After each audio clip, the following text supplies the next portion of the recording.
You ever scroll through your feed and just get this feeling that what you're seeing online doesn't quite line up with the real world? Well, today we're digging into a source that makes a pretty wild claim that the sudden end of a huge government shutdown wasn't really about politics at all. It was about a hidden war for public perception, a war being fought right on our screens. Let's get into it. So, right off the bat, here's the mystery our source lays out. You've got a government shutdown that's been dragging on for 42 days. We're talking gridlock, massive airport lines, real public frustration. And then, boofs, it's over. The stalemate just breaks. Politicians who seemed totally fine with the pressure suddenly decided to act. So the source asked the big question, what on earth changed? For weeks, this thing was a slog. I mean, the source really emphasizes that all the pressure, the missed flights, the disrupted services, none of it was moving the needle in Washington. It was like the public was just a prop in some political drama. And then, almost out of nowhere, the entire board was flipped. The key, according to our source, wasn't some secret backroom deal between politicians. Nope. It was a shift in the public story, a narrative that started to unfold not in the halls of Congress, but, of all places, in the crowded terminals of the country's airports. Okay, this is where the story gets fascinating. The source points to a few events involving immigration and customs enforcement agents, ICE agents, and it argues these moments added up to maybe one of the greatest PR moves ever, completely changing the whole dynamic of the shutdown. Picture this scene, JFK Airport. A 1-year-old boy waiting in a ridiculously long line with his family suddenly goes limp. He's unresponsive, not breathing. An ICE officer sees it happen, rushes in, performs the Heimlich maneuver, and saves the kid's life. A literal lifesaver. And yet, the source points out, this incredible story barely made a blip in the mainstream news. And it wasn't just that one heroic moment. At other airports, ICE agents started walking through those long, frustrating lines, just handing out bottled water. You know, it's a small gesture, a simple act of goodwill, but in the middle of all that shutdown chaos, it created this really powerful image that started to get around. And this stuff, it started to work. It had a real effect on people.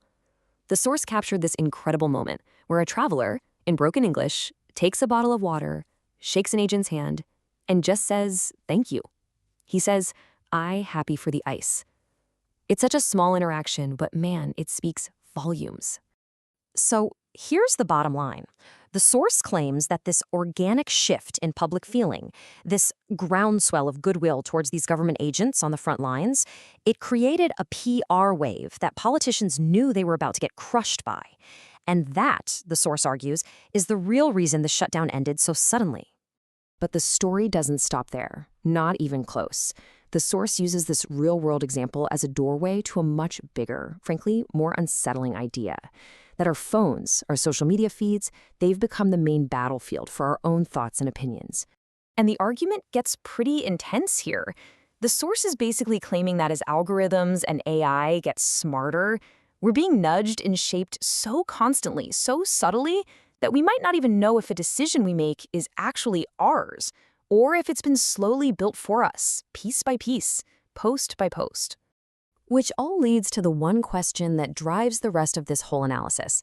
When you're scrolling through your timeline and you see what looks like an overwhelming consensus on something, are you actually seeing a genuine organic conversation? Or is it something else? To figure that out, the source dives deep into the data. Now, to show how this works, the source presents this analysis of over 1,000 viral English-language posts, all about one specific U.S. military operation. And what it claims it found is a coordinated campaign designed specifically to warp American public opinion. Okay, so check this out. This is the first major finding. Of all these viral posts in English that are shaping the conversation, more than half, almost 56%, actually came from outside the United States. Just let that sink in for a second. The majority of the viral conversation wasn't even American. And we're not talking about a few posts here and there. The source says these foreign origin posts alone racked up over 650 million views. That's not a conversation. The source calls it saturation. It's just a tidal wave of content designed to shape what you see. So, what was the message? Well, the data shows the conversation was already super negative. But here's the kicker. When you look at just the foreign posts, the source claims the bias is undeniable. Negative posts outnumbered positive ones by more than 6 to 1. The source claims this content gets to us through three main channels. First, you have American accounts that just unknowingly repeat and amplify these foreign messages. Second, you have foreign accounts posting directly in English, pretending to be domestic. And third, and this is a newer thing, foreign language posts are now being automatically translated and just injected right into our timelines. And look, this wasn't just random negativity. The analysis found two very specific, coordinated narratives being pushed hard. The first was that a Zionist conspiracy was pulling the president's strings. The second was a classic Wag the Dog theory, that the whole operation was just a big distraction from scandals at home. And the source is crystal clear. These ideas were not growing organically. The data also shows this incredible concentration of power. Get this. The source claims that just 10 accounts were responsible for almost a third of all the views in this entire dataset. 10. And the top 20 counts? They drove 43% of the views. It's a tiny handful of voices shaping what millions and millions of people see.